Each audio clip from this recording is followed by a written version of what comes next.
नमस्कार शेतकरी मित्रांनो, तुमच्या सर्वांचे पुन्हा एकदा सहर्ष स्वागत आहे आपल्या यूट्यूब चॅनलवर. तर पीक विमा 2024च्या प्रतीक्षेत असलेल्या शेतकऱ्यांसाठी एक महत्त्वपूर्ण माहिती समोर आलेली आहे. तर 25% अग्रिम पीक विमा मिळण्याचा मार्ग हा मोकळा झालेला आहे. ही माहिती आहे मित्रांनो, यवतमाळ जिल्ह्यातील खरीप पीक विमा 2024 मध्ये काढलेला होता. शेतकऱ्यांसाठी अतिशय महत्त्वपूर्ण माहिती असणार आहे. तर या ठिकाणी यवतमाळ जिल्ह्यातील शेतकऱ्यांसाठी ही माहिती असणार आहे. तर काय असणार आहे आपण जाणून घेऊया. शेतकऱ्यांसाठी महत्त्वपूर्ण योजना म्हणजे पीक विमा योजना. यंदा खरीप हंगाम 2024 मध्ये जिल्ह्यातील 5 लाख शेतकऱ्यांनी पीक विमा काढला आहे.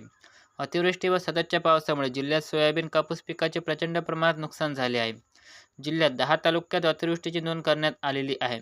कृषी मंत्री धनंजय मुंडे यांनी नुकसान झालेल्या जिल्ह्यात 25% आगाऊ पीक विमा हा मंजूर करण्यात आला आहे. त्यामुळे आता यवतमाळ जिल्ह्यात सुद्धा 25% अग्रिम पीक विमा मंजूर करण्यात आला आहे.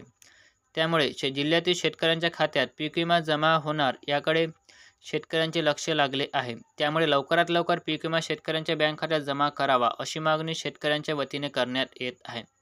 तर मित्रांनो, यवतमाळ जिल्ह्यामध्ये जसे की आपल्याला माहितीच आहे, अतिवृष्टी व सततच्या पावसामुळे प्रचंड प्रमाणात नुकसान झालेले आहे. यवतमाळ जिल्ह्यातील ज्या शेतकऱ्यांनी पीक विमा काढला होता अशा शेतकऱ्यांना 25% अग्रिम सरसकट दिला जाणार आहे. कारण की यवतमाळ जिल्ह्यातील 10 तालुक्यामध्ये अतिवृष्टीची नोंद करण्यात आलेली आहे आणि त्या 10 तालुक्यातील 5 लाख शेतकरी यासाठी पात्र ठरले असून त्यांच्या खात्यामध्ये 25% अग्रिम पीक विमा जमा केला जाणार आहे अशी माहिती या ठिकाणी प्रसारित झालेली आहे. तर मित्रांनो, आपण जाणून घेऊया की ते 10 तालुके कोणते असणार आहे याविषयी थोडक्यात माहिती जाणून घेऊ. तर मित्रांनो, त्यातील पहिला अतिवृष्टीग्रस्त तालुका आहे आर्णी.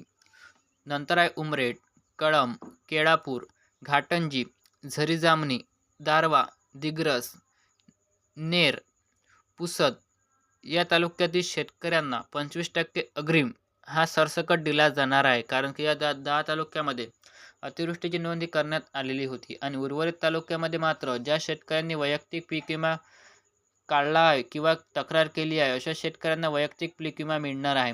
त्या शेतकऱ्यांना सरसकट पीक विमा या ठिकाणी दिला जाणार नाही. मात्र या 10 तालुक्यातील शेतकऱ्यांना 25% अग्रिम पीक विमा दिला जाणार अशी माहिती सध्या समोर आलेली आहे.